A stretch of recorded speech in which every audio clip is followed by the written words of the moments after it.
There are places on the map that locals refuse to visit after sunset. We laughed when we heard that warning.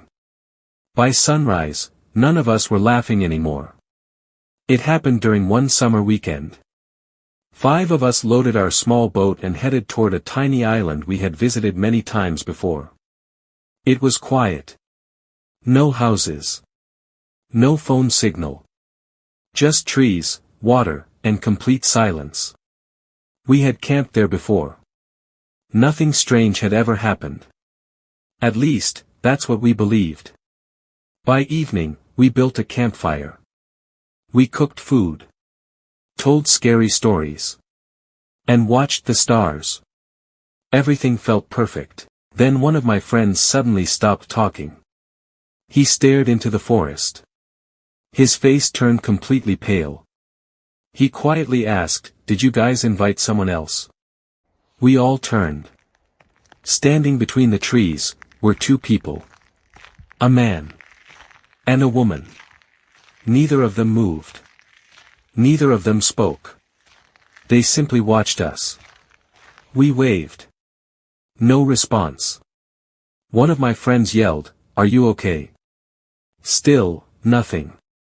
Then the man slowly lifted one hand, and pointed deeper into the forest. As if he wanted us to follow him. None of us moved. A strange feeling settled over the entire campsite. It felt wrong, completely wrong. After a few seconds, both figures turned around, and silently disappeared into the darkness. We grabbed our flashlights. Curiosity won.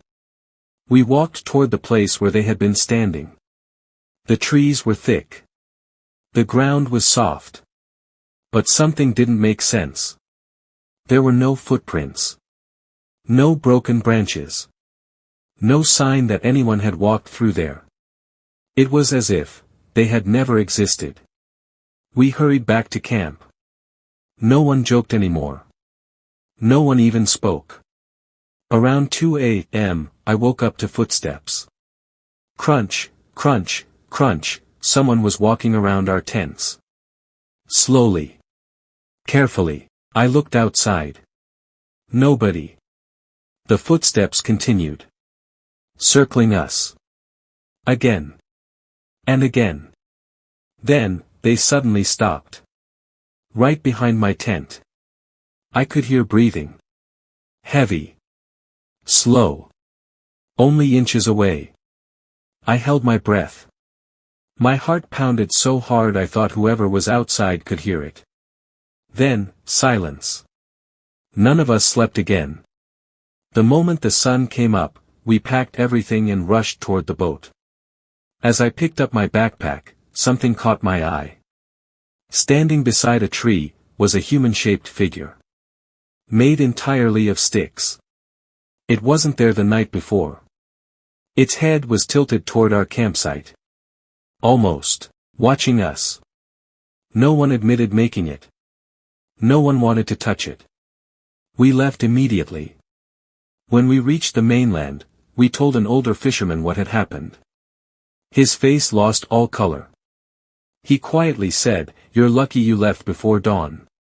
I asked why. He looked back toward the island, then whispered, "Some people are invited into those woods. And never come back." To this day, I still love camping.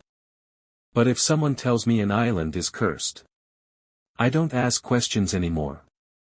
I simply turn the boat around. The ocean keeps secrets.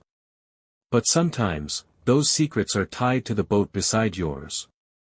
I had lived at the marina for almost 2 years. It was peaceful. Every morning, the sound of waves. Every night, complete silence. Or at least, that's what I thought. A new boat arrived one rainy afternoon. The owner introduced himself as Buddy. He smiled. Shook my hand. But something about him felt wrong. His boat looked abandoned. Dirty ropes. Broken windows. Rust everywhere. And there was one thing nobody could ignore. The smell. It wasn't fish. It wasn't fuel. It was something much worse. A rotten smell that drifted across the entire dock. Everyone complained. Buddy always laughed it off. Probably spoiled bait. But nobody believed him. Days passed. Buddy rarely left his boat. He only came outside late at night. Always looking over his shoulder. Always nervous. Then one evening, around 1 a.m., I woke up to a strange sound. A loud bang. Followed by muffled voices. They were coming from Buddy's boat.